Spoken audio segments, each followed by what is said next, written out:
여러분 콩 심은 데 콩 나고 팥 심은 데 팥 난다는 말 잘 알고 계시죠? 잘 알고 계시니까 무슨 뜻인지 제가 한번 여쭤보겠습니다. 무슨 뜻입니까? 그렇죠. 쉽게 말하면 심은 대로 거둔다라는 거죠. 맞습니다. 모든 일은 근본에 따라서 거기에 걸맞는 결과가 나타난다라는 그런 의미인데요. 다시 말해서 무엇을 심었기 때문에 거둘 수 있다라는 겁니다. 다시 말해서 심은 것이 있으니까 거둘 것이 있다는 거죠.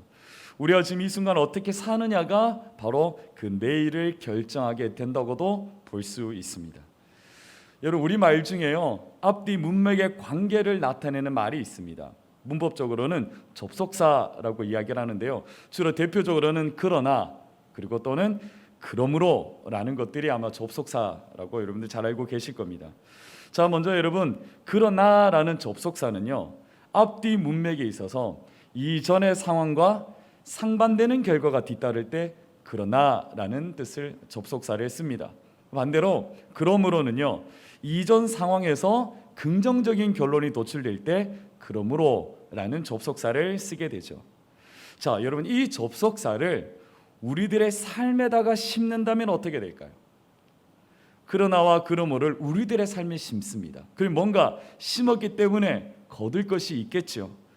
여러분 먼저 이스라엘 백성들을 보시면 이스라엘 백성들이 400년 동안 애굽에서 삶을 뒤로하고 이제는 약속의 땅을 향해서 40년의 광야 생활에 들어갔습니다. 홍해도 지나고 반석을 갈라서 물도 주시고 만나와 메추라기로 채워주시고 구름 기둥과 불 기둥을 이끌어 주셨고 또 이제 가나안 그 여리고 성을 함락하면서 이제 그 땅에까지 들어갔어요.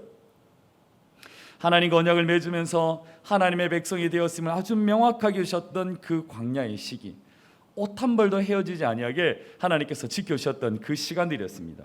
자, 그러면 여러분 이 광야 시기 속에다가 접속사 그러므로를 연결해 봅시다. 자, 그렇다면 앞의 이야기에 따라서 긍정적인 이야기가 뒤에 결론이 나오겠죠.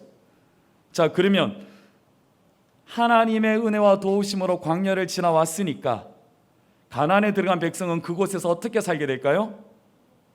그렇죠. 잘 먹고 잘 살게 되겠죠. 역시나 하나님의 은혜와 도우심에 따라서 가나안 땅에서 그 말씀에 순종하며 그 순종의 열매를 맛보며 살아가는 건데, 자, 그러면 그러나를 심으면 어떻게 될까요? 하나님의 은혜와 도우심과는 달리 무엇이 예비될까요? 그렇죠. 하나님의 심판이 예비되어 있다라는 겁니다. 자, 여러분 이렇게 앞에 하나님의 은혜와 도우심과 반대로 하나님의 심판이 생기는 이 그러나를 심으면 이런 문제점이 생기는 거예요. 오늘 이스라엘 백성들이 그러므로를 심었는지 그러나를 심었는지 한번 보도록 할게요. 여러분 56절 제일 서두에 뭐라고 기록되어져 있습니까? 그러나라고 기록이 되어져 있어요.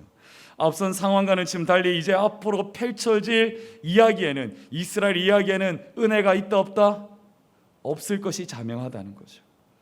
그러면 여러분 우리의 인생은 어떻습니까? 과거에 내가 예수 믿기 이전 한번 봅시다. 예수를 만나기 전을 봅시다. 그때는 좀 우리가 비루하고 보잘것없었던 내 인생이었는데 하나님께서 탁 나타나셔서 내 인생에 그런 나를 심어주신 거예요. 비루하고 비참한 인생이 아니라 이제 하나님과 함께하는 복된 인생이 되어졌죠. 그렇게 그 은혜와 도우심 때문에 지금 여기까지 우리가 온 거예요. 자, 그러면 여러분 지금쯤 와서 우리는 앞으로를 위해서 우리 무엇을 심을까요? 우리들의 다음 세대를 위해서, 우리 자녀들의 세대를 위해서 지금 그럼 우리는 무엇을 심어야 될까요? 그러나일까요? 그러므로일까요? 어떤 것을 심고 싶으십니까? 모두가 다 아마 그러므로이실 겁니다. 사랑하는 여러분, 오늘 우리는 이 그러나의 은혜와 도우심으로 광야를 지나왔던 이스라엘 민족을 볼 겁니다. 살펴볼 겁니다. 그리고 나서 그들이 그러나를 심음으로써 어떤 결과가 도출되어졌는지를 살펴볼 거예요. 이 모습을 우리가 반면교사를 삼고 오늘 우리 인생에는 어떤 것을 심을지를 돌아봅시다. 그리고 이왕 심는다면 어떻게 하면 잘 심을지를 한번 살펴보면서 우리들의 믿음의 씨앗이 잘 심겨질 수 있는 그 은혜가 있기를 주의 이름으로 축복합니다. 자, 여러분 첫 번째 잘 심기 위해서는 이것이 필요한데 한번 따라합시다. 자세를 바르게 하자. 자세를 바르게 하자. 한 번 더요. 자세를 바르게 하자. 자세를 바르게 하자. 여러분 히브리어로 죄라는 것의 뜻이 뭔지 아십니까? 죄. 우리가 흔히 말하는 죄, 히브리어로 무슨 뜻일까요?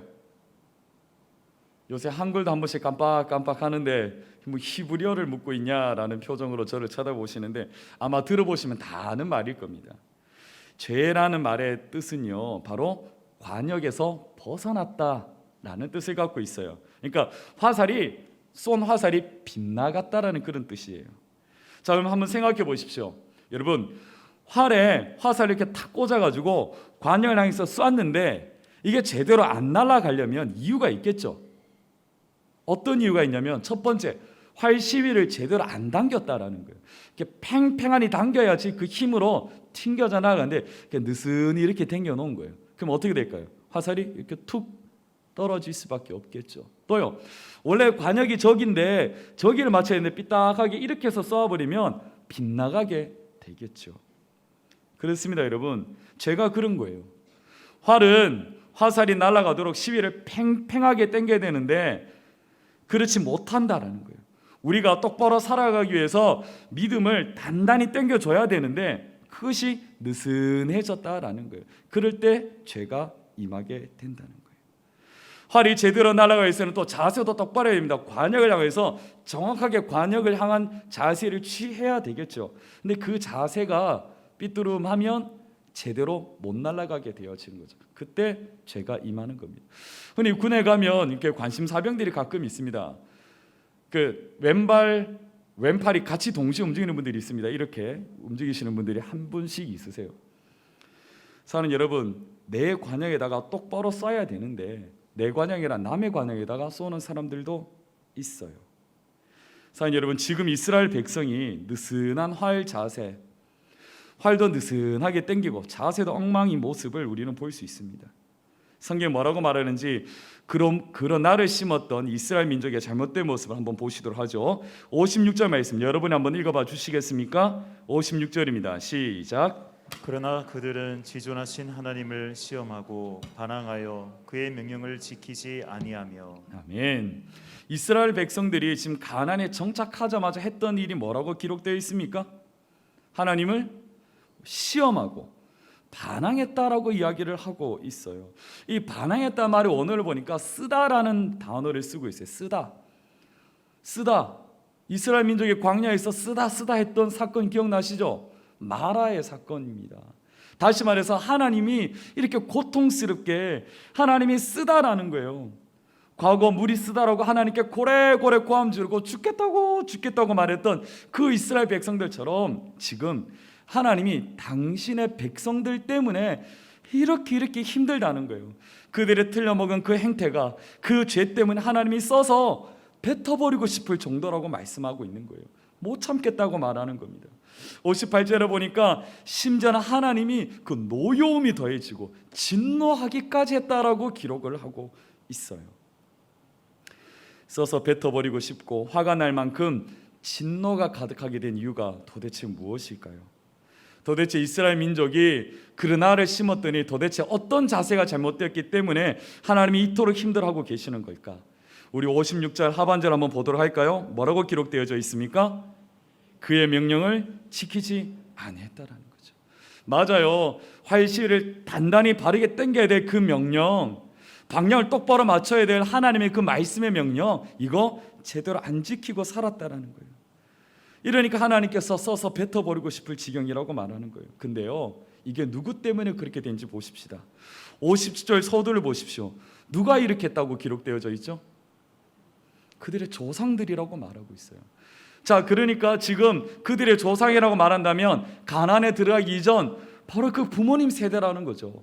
광야의 그 1세대, 그들이 하나님의 명령을 제대로 안 지켰다라는 거예요. 광야에서 부모 세대가 하나님의 속속이던 걸 그 자녀들이 그대로 봤던 거죠. 믿음의 조상들은 믿음의 후손에게 믿음을 물려줘야 되는데 지금 이 시편의 기자가 이 맞쓰길 교훈으로 쓰면서까지 이걸 계속 들추려고 하는 이유가 있다라는 거예요. 여러분, 78장 8절 말씀을 우리 한번 읽어보도록 할 텐데 우리 같이 한번 읽어보도록 하겠습니다. 시작. 그들의 조상들 곧 완고하고 패역하여 그들의 마음이 정직하지 못하며 그 심령이 하나님께 충성하지 아니한 세대와 같이 되지 아니하게 하려 하심이로다. 그러니까 그 광야의 조상들이 하나님의 마음 앞에 완고하고 패역해서 그들의 마음이 정직하지 않았던 것, 그래서 하나님 앞에 충성하지 않았던 그들처럼 되지 않게 하기 위해서 지금 이 시편 78편을 쓰고 있다라는 거예요.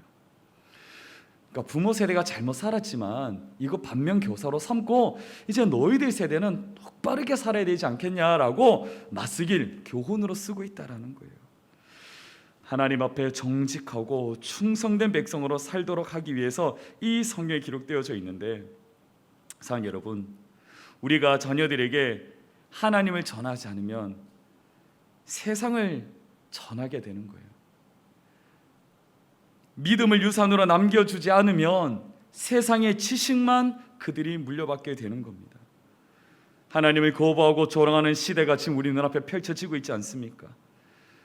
평등을 운운하면서 사회의 그 취약한 자들을 돕는 것처럼 잘 포장된 것처럼 말하면서 젠더 이데올로기를 집어넣어 가지고 모든 정체성을 다 뒤섞어 버리는 거예요. 변태적인 성욕을 법적으로 인정하고 또 이것을 오히려 틀렸다고 말하는 사람들에게 벌금을 물려가는 악법을 실행하려고 하는 사람들이 있다는 거예요. 이 말도 안 되는 세상 속에 우리 아이들이 살아가는데, 세상의 지식만 우리 아이들이 갖추게 되어지면 이것이 당연한 것처럼 여기며 살아가게 되어지는 거죠. 그렇게 되어질 때 조상들의 그 악행처럼, 그 패역한처럼 똑같은 것들을 심고 또 똑같은 것들을 맛보며 살아갈 수밖에 없도록 그렇게 만들어버리게 될 거라는 거예요. 사랑하는 여러분, 이스라엘 백성을 보십시오. 부모 세대는 그래도 그나마 광야에서 불평하고 불만을 쏟아 넣어서 하나님을 근심했지만, 가나안에 들어왔던 이 세대는 무슨 잘못을 저지르고 있습니까? 우상 숭배로까지 이어져 버려요. 그냥 하나님 아이고 죽겠어 아이고 죽겠어 하던 것으로 끝나던 게 아니라 이제는 하나님을 완전히 배신하는 우상 숭배 죄로까지 확장되어진 것을 우리는 볼 수 있습니다. 그러니 시편 78편에 교훈으로서 반면교사로 삼자라고 과거 부모의 일들을 들추면서까지 이야기하려는 의도가 바로 여기 있다라는 거예요.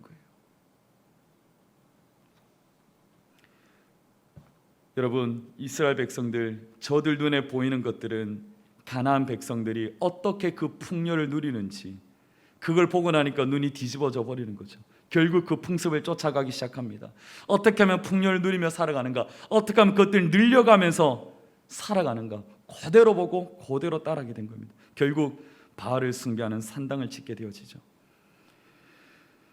사랑하는 부모님들로부터 이 믿음의 시위를 어떻게 하면 똑바로 당기는지, 어떻게 하면 똑바로 맞추는지를 제대로 못 보고 자랐기 때문인 겁니다. 사랑하는 여러분, 우리 자녀들이 우리에게서 하나님을 향해 관역을 제대로 조준하고 하나님의 백성답게 살아가게 할 수 있도록 여러분, 우리가 믿음의 활시위를 제대로 당겨야 될 때인 것입니다. 그러기 위해서 여러분, 자세가 똑바라야 되는 거예요. 자세가 바르면 인생이 바뀐다는 말이 있습니다. 지금의 태도가 바로 앞으로의 그 인생이 좌우된다는 거죠. 그러기 위해서 여러분, 첫 번째로 마음의 자세가 중요합니다. 마음의 자세를 바로 똑바로 잡으십시오. 사실 우리가 이렇게 마음을 단디 잡고 다시 막 해보려고 한다면, 새로운 일을 시작하려면 주변에 반대가 많이 생깁니다. 안 된다고 말하는 환경들, 안 된다고 말하는 주변의 사람들이 나를 결코 가만히 놔두지 않습니다. 마음 한번 먹고 똑바로 하나님 앞에 살아가려 한다면 꼭 저녁마다 전화가 옵니다. 꼭 친구, 오랜만에 만난 친구들의 연락이 옵니다. 사랑하는 여러분, 나를 가만히 두지 않고 걱정도 많이 됩니다. 그럼에도 내가 해야 되는 이유가 무엇이나 한번 생각해 봅시다. 내 마음을 고쳐 세울 수 있는, 바로 잡을 수 있는 것이 무엇인지 한번 생각해 보십시다. 우리 사랑하는 자녀들에게 과거의 이 구습을 물려주지 않게 하기 위해서 마음의 자세를 바르게 잡으시는 여러분들 되기를 주의 이름으로 축복합니다. 또 하나, 여러분, 성공적인 그 모습을 상상하십시오. 내가 이 활시위를 단단히 잡고 끝까지 싸워서 승리해내는 그 성공된 모습을 상상하십시오. 목표가 없으면 활을 결코 쏠 수 없습니다. 관역이 있어야 활을 쏠 수 있는 겁니다. 여러분들이 관역에 딱 10점 만점 맞추게 된 그 모습을 상상하십시오. 그리고 그 모습을 향해서 달려가도록 노력하는 것입니다. 말로만 아닙니다. 그냥 단순한 생각으로 끝내는 것이 아니라 분명한 그림을 그리시는 겁니다. 그리고 또 하나, 끝까지 가는 의지를 가지십시오. 이왕 시작했으면 끝까지 가는 겁니다. 작심삼일만 하면 이건 안 하는 것만 못한 거예요. 그리고 또 하나, 너무 미루지도 마십시오. 이왕 시도하겠다면 끝까지 가는 겁니다. 그리고 지금 내가 그렇게 하겠다는 생각이 들 때 지금이 가장 빠르다는 그 생각 결코 잊어버리지 마시고, 여러분 마음의 자세를 바르게 하시고 분명한 그림을 그리시고, 그리고 이왕 시작했다면 끝까지 달려가시는 그런 믿음의 자세를 갖춘 부모님들 되시기를 주의 이름으로 축복합니다. 지금 우리의 잘못된 자세로 믿음의 활시위를 어설프게 당기고 있거나 잘못된 방향으로 당기고 있다면 이제는 우리들의 마음의 자세를 바꾸십시오. 바로 잡으시고 끝까지 달려가면서 승리하신 여러분들을 우리 자녀들에게 보여줄 수 있기를 주의 이름으로 축원합니다. 자, 그럼 두 번째로 어떻게 하면 또 이 씨앗을 잘 심을 것인가? 따라합시다. 최선을 다하라. 최선을 다하라. 한 번 더요. 최선을 다하라. 최선을 다하라. 여러분, 앞서서 여러분 자세가 바뀌면 인생이 바뀐다고 말했어요. 그리고 믿음을 심지 않고, 그름으로의 믿음을 심지 않고 그런 나의 믿음을 심게 되어지면 참담한 결과를 겪는 것, 이스라엘 민족의 모습을 통해서 우리는 봤습니다. 그 대표적인 예가 바로 에브라임 지파이죠. 에브라임 지파는 도대체 무엇이 문제였을까요? 먼저는요, 이 에브라임 지파를 대표하는 이 에브라임 지파는요, 과거 이스라엘 민족을 대표했었습니다. 에브라임 지파가 가나안 정복부터 쭉 이끌어와서 사울 왕에 이르기까지 이 에브라임 지파가 이스라엘 민족의 영적인 주도권을 이렇게 딱 장악을 하고 있었어요. 그리고 그들의 모여있던 그 영적 진원지가 바로 그 실로였던 거죠. 근데요, 이 에브라임 지파가 주도하고 있던 이 가나안 정복서부터 사울 왕에 이르기까지를 잘 살펴보면 하나님께 계속해서 대적하고 그 심판을 자초하고 있는 악행을 저질렀던 것을 볼 수 있어요. 가장 그 첫 번째가 가나안에 정착하자마자 그들이 저지른 우상 숭배였던 거죠. 산당을 짓고 또 바알을 섬기고 아세라를 섬기면서 그 산당에서 아주 문란한 제의를 진행했었어요. 하나님을 우롱하는 그런 제의가 올려졌던 거죠. 사사 시대에 와서는 어떻게 됐습니까? 엘리 제사장의 두 아들, 그들이 전쟁터에 들고 나간 것이 뭡니까? 덮개만 들고 나가면 승리한다라는 이 허황된 믿음, 이 터무니없는 믿음이 결국 이 법궤를 빼앗겨 버렸죠. 하나님의 영광이 저쪽으로 넘어가 버리게 된 겁니다. 이 허황된 믿음 혹시 우리에게는 없습니까? 여러분, 자동차에 십자가 다 걸려 있으시죠? 교통사고 납니까 안 납니까? 성경책 있으시죠?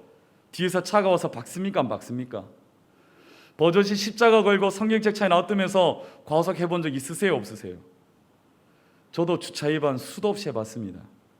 이것이 있다고 해서 뭔가가 보장되어지나 이런 터무니없는 믿음이 그 당시에 팽배했었던 거예요. 그러니까 옴니와 비느하스가 법궤만 메고 나가면 된다라는 어리석은 생각에 하나님의 영광마저 빼앗겨버리게 되는 그 실정을 맞이하게 된 거죠. 오늘 본문 말씀 60절을 보면은요, 그 때문에 하나님은 그들의 영적 진원지인 실로에서 떠나버리셨다라고 말합니다. 그리고 63절과 64절 한번 읽어볼까요? 여러분 한번 읽어봅니다. 시작. 그들의 청년은 불에 살라시고 그들의 처녀들은 혼인 노래를 들을 수 없었으며 그들의 제사장들은 칼에 엎드러지고 그들의 가부들은 애곡도 하지 못하였도다. 아멘. 이 터무니없는 믿음, 이 잘못된 그러나의 신앙을 심었던 저들, 그 결과가 바로 이렇습니다. 청년들이 전쟁통에 다 불에 살라지고 없어졌대요. 자, 그러면 처녀들은 그 청년들과 결혼을 못하게 되는 거죠. 자녀를 못 낳습니다. 민족 자체가 존립할 수가 없어요. 미래에 대한 소망이 하나도 없어집니다. 이스라엘 민족은 예배 공동체입니다. 하나님을 예배하는 공동체죠. 근데 제사장이 어떻게 됐습니까? 칼에 다 죽어버렸습니다. 과부가 애곡할 곳이 없습니다. 하나님 앞에 나와서 예배하며 회개하며 통회하며 나아가야 되는데 그럴 곳이 없습니다. 그것을 인도해줄 사람이 없어진 겁니다. 이스라엘의 존립 자체가 흔들려져 버리는 이 참담한 현실이 이스라엘 민족에게 허락되어져 버렸습니다.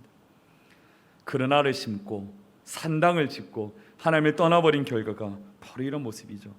허황되고 터무니없는 믿음만을 내세웠던 그들의 결론이 바로 이렇게 되어져 버린 겁니다. 사랑하는 여러분, 하나님을 떠나고 하나님을 거부하는 이 세상에 가는 모습이 그때나 지금이나 별반 다르지 않은 것 같습니다. 그럼에도 불구하고 하나님은 당신의 백성을 심판하긴 하셨지만 단 한 번도 쓸어버리지 않으셨습니다. 내가 이스라엘 나라를 구원하려 했다가 마음에 안 드니까 포기해버리고 저쪽에 있는 저 나라를, 아니요, 하나님은 심판하고 돌이키게 깨닫게 하실지언정 결코 버리지는 않으셨던 겁니다. 하나님께서는요, 다윗을 사람을 바꿔서 세우시고요, 사울 대신에 다윗을 바꿔서 세우시고 실로 대신에 시온을 바꿔서 택하는 방법에 써서라도 결코 그들을 버리지는 아니하셨다라는 거죠. 우리에게 소망이 되는 게 바로 이것입니다. 우리가 수많은 죄를 짓고 심지어 자식들에게 잘못된 신앙을 심겨버려서 그들이 그릇된 열매를 맛보며 더 잘못된 죄를 짓는다 할지라도 그럼에도 불구하고 하나님은 그 택한 백성은 결코 버리지도 떠나지도 아니하시는 분인 줄 믿습니다. 참으로 죄송하긴 하지만 하나님 우리의 소망이 되신 건 분명한 사실인 겁니다. 그러나 하나님이 이 에브라임 지파를 버리시고 사울이 아닌 다윗을 택하여 사용하실 때는 그 이유가 있다라는 거예요. 여러분, 다윗을 한번 생각해 보십시오. 꺼렸던 다윗, 집안에서 다윗이 하던 일이 무엇이었습니까? 그렇죠, 양치는 일이었습니다. 형들이 기름 붓는 자리에 다 초대되어 갔을 때 다윗이 했던 것이 뭡니까? 저 들에서 그 나머지 양을 치고 있었던 거예요. 자기 거일까요? 아니요. 이 말제 막내에게는요, 상속으로 쭉 해서 남아올 양이 한 마리 정도 될까요? 다 지 것도 아니에요. 형들 거예요. 내 것도 아닌데 다윗은 뭐합니까? 최선을 다해서 지킵니다. 사자 입에서, 곰의 입에서, 아니 내 것도 아닌데 뭐 사자가 오면 한 마리 덜커덕 물어가면 그런갑다 싶어 하면 되죠. 곰 한 마리 오면 뭐 한 마리 가져가겠다 싶어서 그냥 내비 놔둬도 되는 거예요. 그러나 그들을 막기 위해서 다윗이 했는 게 뭡니까? 최선을 다해서 물맷대를 돌리는 겁니다. 최선을 다해서 막대기를 후리치는 연습을 했던 겁니다. 골리앗 앞에 섰을 때 그 최선을 다해 돌렸던 물맷돌로 이스라엘 민족을 구원하게 되는 거였죠. 최선을 다해 준비한 그 실력이 발휘되었습니다. 바로 이겁니다. 다윗의 자세, 그 아무도 알아주지 않아도 그 양을 지키기 위해서 최선을 다했던 그 태도, 이스라엘 전체를 기르는 목자로 세운 이유가 바로 그것 때문이라는 거예요. 내 것도 아닌 그것들을 위하여서, 아니 허드렛 일이라고 생각하는 그 일에 최선을 다했던 그 다윗의 모습을 보시고 하나님께서 그를 이스라엘 민족을 치는, 이스라엘 민족을 기르는 목자로 세워주셨다라는 것입니다. 요셉이 보디발의 집에서 했던 것과 똑같은 거죠. 그의 모습을 보면서 애굽 전체를 맡겼던 것입니다. 사랑하는 여러분, 72절 말씀을 읽어보도록 할까요? 72절 말씀 여러분들의 목소리 한번 읽습니다. 시작. 이에 그가 그들을 자기 마음의 완전함으로 기르고 그의 손의 능숙함으로 그들을 지도하였도다. 다윗이 가지고 있었던 무기가 바로 이거예요. 최선을 다하는 것. 그것이 무엇으로 나타났습니까? 마음의 완전함으로, 그리고 그 손의 능숙함으로. 마음의 완전함이라는 말은요, 성실하다는 뜻입니다. 다시 말해서 다윗의 최고의 무기는 성실이었어요. 최선을 다하는 거였어요. 그리고 그 손의 능숙함, 그가 최선을 다하는 것, 그 성실함이 그에게는 가장 좋은 기술이 되었던 것입니다. 사실 여러분, 양 몇 마리 치는데 어떤 성실함, 어떤 그것은 특별한 기술, 그러니까 굳이 그렇게까지 필요했겠습니까? 사실 내비 놔둬도 되는 건데요. 근데 여러분, 다윗이 무슨 유학을 다녀왔겠습니까? 뭐 스카이 캐슬이라는 드라마에서 봤듯이 뭐 고액 과외를 받았습니까? 그런 거 전혀 없잖아요. 세상 사람들이 판단하는 스펙으로 볼 것이 아니라 하나님의 시선으로 볼 필요가 있다라는 겁니다.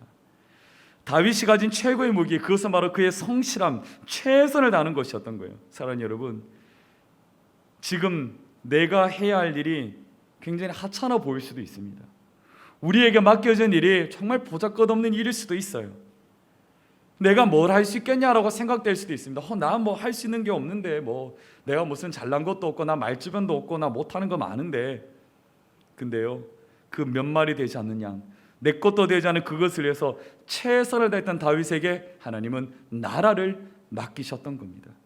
사랑하는 여러분, 당신이 보잘것없는 그 다윗을 택하여 세우셨던 것처럼 하나님 당신께서 다윗, 그 보잘것없다고 생각했던 다윗을 택하여 세우셨던 것처럼 내가 생각하기에 정말 보잘것없는 그것이라 생각하더라도 다윗의 최선이 나의 최선이 된다면 하나님께서 나를 들어 사용하여 주실 줄 믿습니다. 하나님은 그 약한 자를 들어서 강한 것을, 작은 것을 들어서 오히려 큰 것을, 낮은 것을 들어서 높은 것으로 만들어주시는 하나님이신 줄 믿습니다. 양치는 일이 다윗에게는 목숨 걸고 할 만큼 하나님이 맡겨주신 일이었어요. 내게 주어진 일이었던 겁니다. 예수님도 마찬가지죠. 당시에 부끄러운 출생이었다고 볼 수 있잖아요. 동정녀의 몸에서 났다고요. 보잘것없는 말구에 나셨다고요. 목수의 아들로 이름도 없이 빚도 없이 30년을 살았어요. 사회가로 나오셔서는 세리와 죄인들과 함께 하셨죠. 문둥병자, 혈루병 여인, 가까이 하기 싫은 자들과 함께 했습니다. 창녀 취급받던 여인과 과부와 함께하며 사셨어요. 그러나 심지어 제자들에게 배반도 당하시고 팔려가기도 하시고 외면당하시고 당신의 백성에게 조롱과 멸시를 받으시면서도 당신의 백성을 그 죄악의 멸망에서 구원하시려 최선을 다하여 그의 목숨을 내어 주셨었잖아요. 예수님은 이 모든 구원의 일을 위해서 최선을 다하셨습니다. 하나님의 뜻을 이루기 위해서 최선을 다하셨고 그 어떤 일도 마다하지 않으셨습니다. 사랑하는 우리도 마찬가지입니다. 우리가 무슨 일을 하더라도 최선을 다하는 자세가 그래서 중요한 겁니다. 아무리 내가 보잘것없고 할 수 없다 생각되더라도 하나님이 맡겨주신 이 삶을 최선을 다해서 살아내는 겁니다. 이 믿음의 활시위를 똑바로 당기기 위해서 끝까지 최선을 다해서 당기는 거예요. 방향을 하나님께로 맞추기 위해서 최선을 다하는 겁니다. 오늘 우리에게 맡겨진 이 하루를 최선을 다해서 살아가십시오. 내가 살아가고 있고 내가 바라보고 있고 내가 관계하는 이 모든 일들이 하나님이 내게 맡기신 일이라면 결코 이것은 하찮은 일이 아닙니다. 빌립보서 2장 13절에 말씀하셨던 것처럼 하나님의 그 소원을 내게 심어두셨다고요. 하나님 이 일을 이루려 너무너무 기뻐하고 계신다고요. 그리고 이를 이루게 하기 위해서 우리에게 행하게 하신다고 말씀하십니다. 그 에너지를 공급하신다고 말씀하시는 거죠. 사랑하는 여러분, 우리에게 주어진 일 이거 결코 하찮은 일이 아닙니다. 사랑하는 여러분, 오늘 이 하루도 최선을 다해 살아가면서 우리 사랑하는 자녀들에게 믿음의 활시위, 믿음의 삶 어떻게 살아가는지 보여줄 수 있는 믿음의 부모가 되시기를 주의 이름으로 축복합니다. 아멘. 말씀을 정리하겠습니다. 여러분, 안전불감증이라는 말 한 번쯤 다 들어보셨을 겁니다. 안전사고에 대한 인식이 둔해졌거나 아니면 안전에 너무 익숙해져 버려서 사고의 위험에 대해서는 별반 중요하게 생각하지 않는 상태. 과거 광주에 한 달 전이었네요. 광주에 건물 붕괴 사건이 있었습니다. 보시죠. 참으로 참 어이없고 좀 이해가 되지 않는 모습이지 않습니까? 5층 건물을 철거하는 가운데 있었습니다. 근데 이 건물이 도로 위로 쓰러져 버렸습니다. 아무 일 없었으면 참 좋겠습니다만 마침 지나가던 차량 위를 덮치게 되어서 인사사고가 나버리고 말았습니다. 원래요, 철거라는 것은요 기본적으로 두 가지로 이야기할 수 있는데 폭발을 시켜서 무너뜨리게 하는 것과 위에서부터 기구를 이용해서 이렇게 부셔서 내리는 방법을 취하는 거죠. 근데요 이날 공사는 옆쪽을 무너뜨리기 시작했다라는 겁니다. 그럼 자연히 한쪽으로 무게중심이 쏠리니 반대 방향으로 쓰러질 수밖에 없었던 겁니다. 잘못된 안전불감증으로 공사가 시작되어졌죠. 두 번째, 이렇게 도로와 인접되어져 있는 건물 철거 공사는 인도만 통제해야 될 것이 아니라 원래는 도로까지도 통제를 했어야 됐다고 합니다. 그러나 전혀 그러지 않고 차량들이 지나다니고 있었던 거죠. 결국 이 5층짜리 건물이 넘어져서 인사사고가 나버리고 말았습니다. 안전불감증에 빠져서 빚어진 비극이죠. 사랑 여러분, 우리의 인생에도 이런 신앙의 안전불감증에 빠져 있지 않습니까? 죄의 안전불감증에 빠져 있지 않으십니까? 가난의 풍요가 우리의 시선을 빼앗아가고 있지는 않습니까? 하나님께로만 향해야 되는 우리들의 시선을 빼앗아 버리지는 않았습니까? 그 속에서 좀 미지근하게 들어가 있는 그런 깨구리처럼 그냥 푹 삼겨질 때까지 모르고 그렇게 시간이 지나가 버리는 것은 아닌가요? 때로는 그 불나방처럼 불 속으로 뛰어드는 불나방이 되어 우리는 분별력을 잃어버리고 있지는 않습니까? 우리 자녀들에게 안전불감증이 아니라 믿음의 안전민감증을 남겨주셨으면 좋겠습니다. 믿음의 활시위를 제대로 한번 당겨보십시오. 하나님께서 주신 이 말씀대로 살아가기 위해서 말씀의 활시위를 한번 제대로 한번 당겨보십시오. 그러기 위해서 내 마음의 자세를 좀 고추어야 됩니다. 그리고 분명한 그림을 그리십시오. 내가 성공했을 때 그 모습을 생각해 보십시오. 내 자녀들은 물려질 그 모습, 내 자녀들이 그렇게 살아갈 모습을 기대해 보십시오. 그리고 이왕 시작한 거 끝까지 가시는 겁니다. 그리고 하실만 하다면 여러분 최선을 다하십시다. 지금 내게 맡겨진 이 일이 결코 하찮은 일이 아닌 거예요. 내게 주어진 이 삶이, 내게 주어진 이 시간이, 내게 주신 이 육체가, 내게 주신 이 사명이 결코 하찮은 것이 아닙니다. 양치던 다윗, 최선을 다하여 그 양 한 마리를 길렀던 그에게 나라를 맡겨주셨던 것이 바로 우리 하나님이십니다.